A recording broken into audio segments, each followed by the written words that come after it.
Namaskar and welcome to Roots Matrimajra.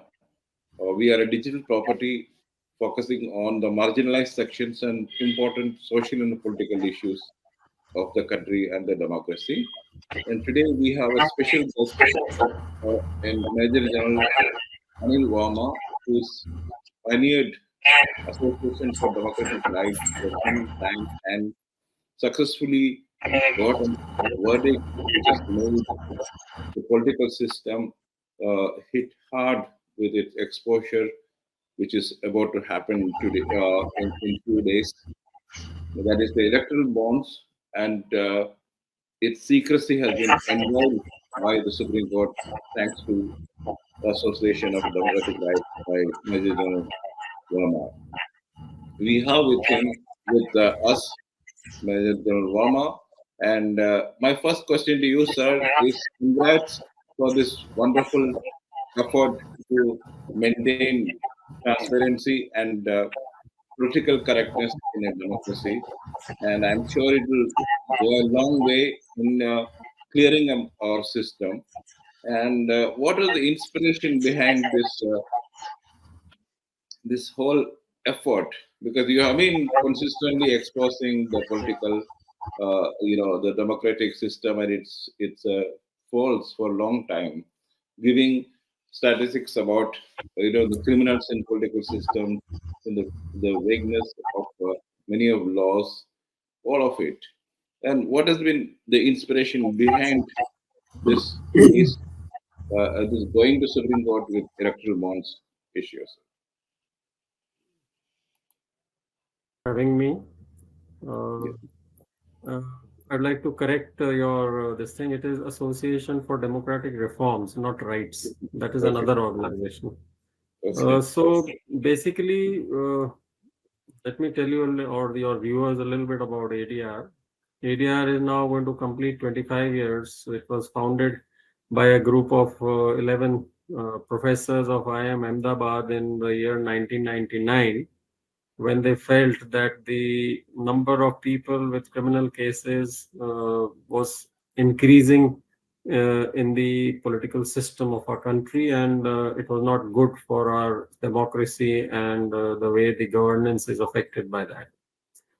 So that was the and the landmark judgment through which this whole thing started was about if you all recall, prior to 1999, or rather I would say prior to 2002, 2003, there was no record of the background details of the candidates who were contesting elections in India.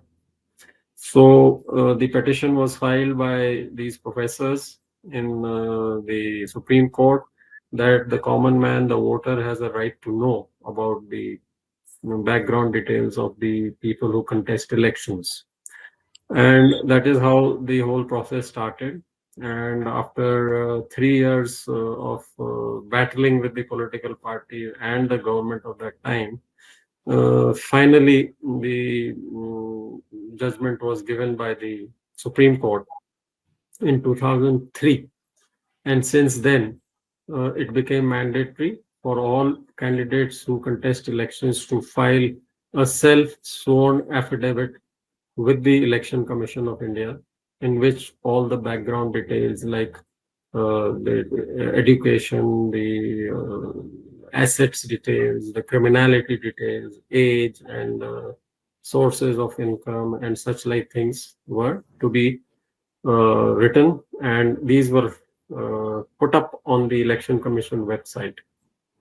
And from that, we generate reports about the candidates who are contesting elections.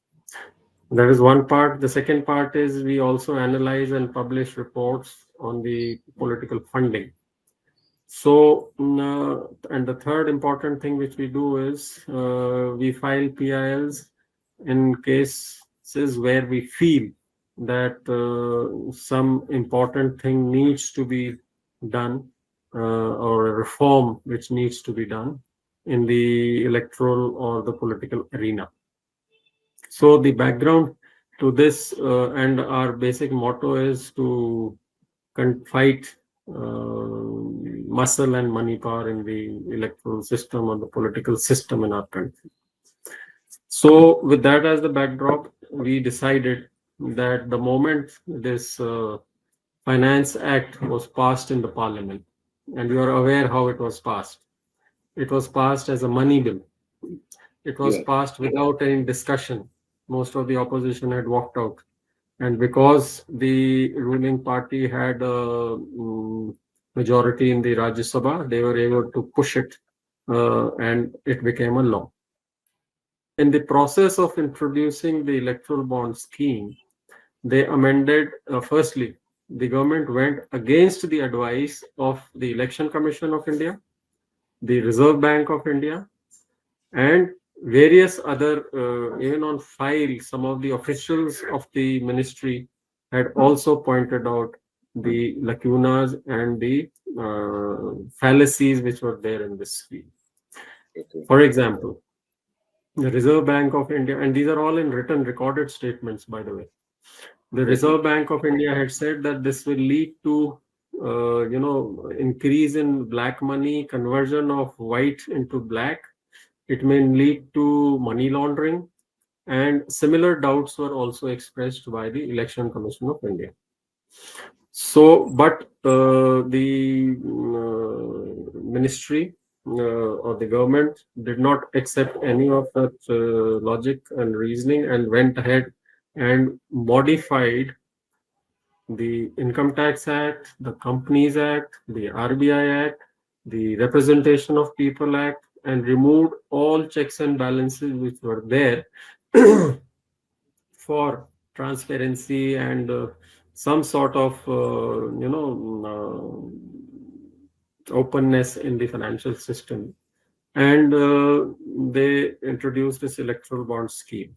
Now, what were electoral bonds? Electoral bond was a bearer note, a promissory note type of a thing, which a person could buy only from the designated branches of State Bank of India and give it to the political party of their choice, who had to open a current account in specified branches of State Bank of India, and they could deposit it there. There was a 10 to 15 days window of sale which was opened once in a quarter of the year, and generally for maybe a longer duration just before any election, whether it was the assembly election or the general elections. And whatever bonds which were not encashed or redeemed were to be deposited in the Prime Minister's Relief Fund. Now, the basic problem of this scheme was the anonymity of the donor's details. Nobody was supposed to know who the donor was and to which party the amount was going. That was the basic thing against which we went and we filed this PIL against the Finance Act 2017. This was passed sometime, I think, during the budget session or somewhere around that time. And we filed this petition, I think, in September 2017.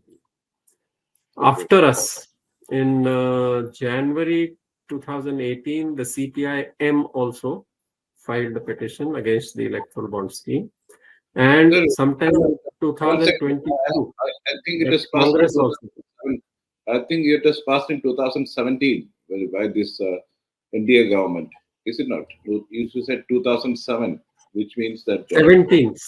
yeah, I said 17. Maybe there's some yeah, yeah, problem in the audio. I yeah. said 2017. Okay. It was Okay. passed in Let's- 2017. We filed a petition in September 2017. In yeah, January 2018, CPI-M filed the petition. And in okay, 2022, Congress, Jaya Thakur filed a petition. okay, Now, the first hearing took place in April 2019 after repeated applications being put by us to the Supreme Court for urgent hearing. We put, I think, at least 6 applications because whenever there used to be some assembly elections in a state, we used to ask for the sale of electoral bonds.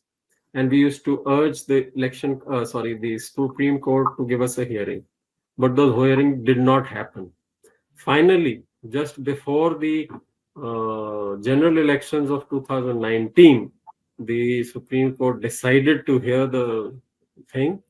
And during the interim judgment which was passed, at that time, Justice Gogoi was the Chief Justice of India.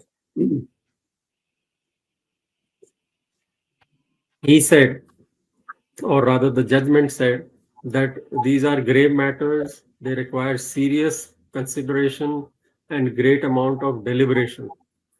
And they ordered that all the details of the electoral bonds sold and received by political parties till date, that is April 2019, will be submitted to the Election Commission in a sealed envelope. So after that, nothing happened. After that, so many tranches of electoral bonds were sold. Till date, till the time this present judgment came, 30 phases of electoral bond sales were done, and a total amount of 16,571 crore rupees worth bonds were sold and redeemed. Now, that is a huge amount. So, and imagine that in this short period from 2018 to 2023 till December, or rather January was the last sale of January of 24, this amount of electoral bonds were sold. So, we had, like I mentioned, always been reminding the Supreme Court for a hearing, but nevertheless, they did hear it in October and November beginning, and then they gave a judgment which was reserved, and finally on 15th February, they gave the judgment. Okay. So So, the one question comes in here. See, because political funding is always under cloud in India. There's a lot of secrecy involved. Though some of the reports came out earlier. So, was it not a kind of political system preferred anonymity to receive funds? Was it not a cover-up operation? The whole, looking back, the whole electoral bond system itself, to seal, the exposure part of it for some time, which the Supreme Court and you people have, blown the lead of, because it is always a controversial thing. Who is funding whom for what? What is the quid pro quo involved? That is always there in the air for a long time. Yeah, actually, your voice is echoing. I can't very clearly hear, but I have generally made out what you're asking. Okay. See, this problem is been there for a long time. The amount of black money which is used, the amount of cash which is used in our system, especially during elections, whether it is to buy candidates or the issue of freebies and so many other things which they use the cash for. But the main issue by introducing this scheme and the reasoning given by the then finance minister in the parliament was that we want to protect the identity of the donors because they fear reprisals by the other parties when they come to power. Now, some people say, yes, there is some merit in that argument. But the fact is that before the electoral bond scheme was introduced in 2018, the system had been continuing. I don't know how many people faced reprisals or how many political parties faced reprisal. As the scheme carried on, we saw that slowly all the political parties which were in power, whether in the state or in the center, started getting donations through electoral bonds. So that is where the question of quid pro quo comes. Only the parties which were in power were getting more funding through electoral bonds vis-a-vis the other parties which were not in power. So that's a reasonable assumption to say why would people donate to the party which is in power? Is obviously there are no free lunches in life. They are Yes. expecting something. And that quid pro quo thing, of course, it's difficult to establish. Maybe now, once the data comes out and people will try to do the matching, maybe something will come out about the, which political party got what and what schemes came up or what contracts were given to them after that. So that will happen in the future. But the fact that very strong judgment was given by the Supreme Court on 15th February, in which they uh, said all the amendments were unconstitutional. The whole scheme was declared unconstitutional and struck down. So that itself shows that the complete logic and the reasoning given by the ruling dispensation to bring in the electoral was on shaky grounds. It was just a matter of pushing the thing through. And of course, people say that, look, now the judgment has come, but it has come late. 16,500 crore rupees has been given to the political party. Nobody's going to get that back, or nobody's, it's not going to come back. And obviously, they would also say that it's already been spent. And sufficient amount of money is available to them for the current coming general elections. Yeah. So, but nevertheless, the decision, even if it was late, at least it was a welcome and a good decision. And the scheme was demolished. All the arguments which were given by the Attorney General or the Solicitor General in the Supreme Court, that this has reduced the electoral bond scheme, had reduced black money, that it has reduced cash, and all were not supported by any evidence or any proof. And that is why the Supreme Court demolished all these arguments when the hearing was going.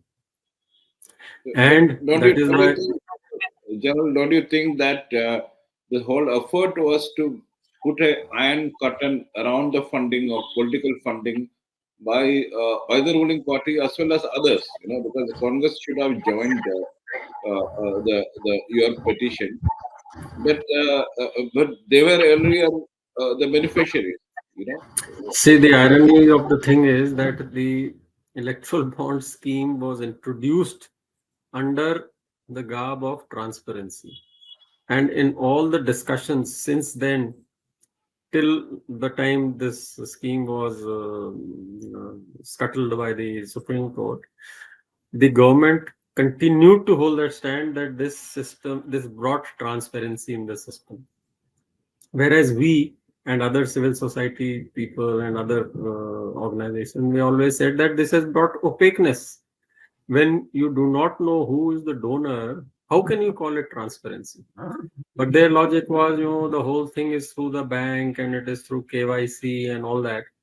Now, if you've been following the discussions of various YouTube and media reports and print media and all that, even now, and the State Bank of India itself, in its affidavit, is saying that it is very difficult to match the two things. Give us 3 months time. So, what sort of transparency are they talking about? yes, yes. Yeah, So, that's an important question. Bini, you wanted to ask something. yeah, I just want to ask that since now, as per the directive of Supreme Court, SBI has come up with, they have submitted yesterday whatever was asked to them, and it will be eventually in a 2 or 3 days time uploaded on the website of Election Commission.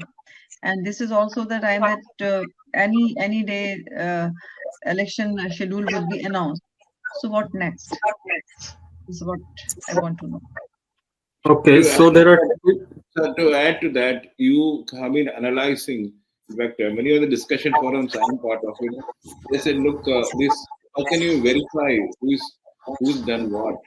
Will you be undertaking analysis just as what you did about the background of the political, the candidates, various candidates? Will you be doing yeah, that analysis? yeah. Once the data is put up on 15th March by 5 p.m. in the evening by the Election Commission, We will have the complete data from the time of the inception of the scheme in 2018 till the time the last tranche, 30th phase in January 2024.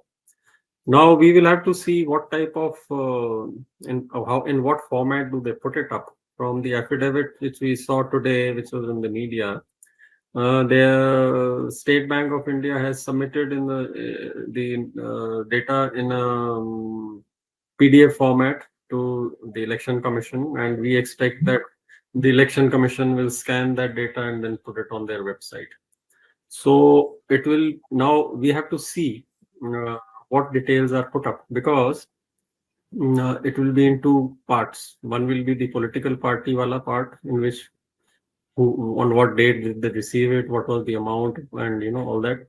And similarly, details of the buyer, who bought, what was the name, which date, and what was the amount. Now, the only way which, if there is no other information, then the matching can be done either tranche wise. Now, for example, the last sale which was there, so X number of bonds were sold, and X number of parties will show that they bought these bonds on so and so date, so and so date. So you can match that part. But to clearly establish how much was received by which is going to be a bit of a tough exercise. But I'm sure there will be not only us, but there are a large number of other people also who are involved and who are making plans as to how to decipher this information. Because in the in the state, in the Supreme Court judgment, they did not ask for the matching of the data. They just said you disclose the details of the seller, the buyer of the bond and the political party which had received the bond. And in the asking for extension of time, the SBI had contended that matching the thing will be difficult. And that is why the Supreme Court came down heavily on them and told them that, look, we never asked for matching. You just give this data which we have asked for in the 15th February judgment. And that is why it gave them 24 hours to submit it, and they have submitted it. Yeah, So yeah. connected to this. But the whole question before before the various groups, civil society and other groups, is everybody knows there is a quid pro quo involved in these donations. How do you establish? That is what I was telling you. At the moment, it will be difficult, but people will come up with some, I'm sure, techniques, and maybe eventually the State Bank actually should be asked to connect the thing and put it out in the public domain. But again, they will not do it on their own unless the Supreme Court or somebody directs them to do it. But nevertheless, at least the names of the people who have purchased will be there for everybody to see. To which party it has gone, that linking may not take place. Now, connected to this is the other thing what Bini had asked, what next?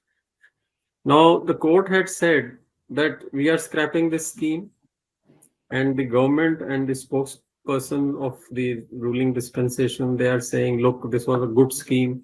At least it was through the banks. Now you have done away with this. Now we will be back to the old system of suitcases and gunny sacks filled of money and all that. But to that, my answer is, even when the electoral bond scheme was in force, that cash and mountains of cash were still being discovered in people's politicians' homes, weren't they? So there was no this thing. But the Supreme Court has said, it has told the government to come up with some other scheme which is less, they've used a term, I'm forgetting that, regressive or repressive, something like that. So in which the point is, the Supreme Court has upheld the right of information and transparency for the public. So whatever scheme comes up, things have to be in the open. People should be aware of who's donating how much to public. Major General, yeah, sir. To this, I would like to add that Supreme Court clearly said that this scheme electoral bond scheme was clearly in violation of Representation of People's Act. And if we go by the section 77 of Representation of People's Act, it says that it has put a limit on the expenditure for the candidature of a parliamentary constituency between say 75 lakh to 95 lakh rupees. And for the assembly constituency, it is around 8 to 40 lakh. But the dichotomy exists that there is no law which puts a limit on the expenditure. So my question is that will this entire series of happenings of Supreme Court, your submission, and now the verdict of Supreme Court, we understand that electoral bond has gone for the very reason it came. Fine. So will it open ground to settle this dichotomy which exists in a political system? No, you see, even this limit of expenditure by the candidates, this 75, 90 lakhs, 28, 40 lakhs, what you mentioned, is not observed. In the reports which they submit, they always show an expenditure from 60 to 65% of the limit. There are one or two people in all the reports that for the last 10 years that I have been here in ADR, I'm seeing there are one or two people who spend about 90% or so of the limit. So how is it possible? Everybody knows that this is a lie. And everybody also knows that actual expenditure is any times in the region of 8, 10, 15 crores, whether it is the assembly seat or the Lok Sabha seat constituency. So the other part which you are referring to is there is no limit on the expenditure which the political party can do. And political parties have amassed huge amounts of money, especially through the electoral bond scheme. I mean, otherwise they get so much money from other sources also. So there is a very urgent need of putting a cap on the political party expenditure also. I always maintain that R is a developing nation. Our economy is developing. We are planning to be a 4 trillion, 5 trillion economy in the next few years. And we are spending more money during elections than the US economy, which is 25 times bigger than our economy. You can say that, yes, our population is huge, theirs is less, and all that. But the point is, do we really need to spend this much money? I personally feel we need not. Yes, certain amount of money is definitely required for canvassing, for your ideology to be spread and door-to-door contact with the voters and all that. But it is, and there are, of course, then people say how to reduce this. Then people offer various suggestions that there can be a fund. It can be called, what do you call, some corpus fund, or some name can be given. It can be funded by the people, or it can be funded by the government itself based on the performance of the political parties. And they must be allowed only to spend from that. That way, the corporate donations and all will reduce. But as you are aware, if you see history, Indira Gandhi had banned corporate donations, sometime, long time back. But then again, they started after a few years. So as long as the corporate donations are not affecting the quid pro quo, crony capitalism and all that, there have to be some checks and balances. Now, when you remove all checks and balances, like here, there was a limit of 7.5% of profits of the average of last 3 years that was removed. They removed that it was to be a profit-making company. Even a loss-making company could donate electoral bonds. So, I mean, these type of ridiculous things were introduced.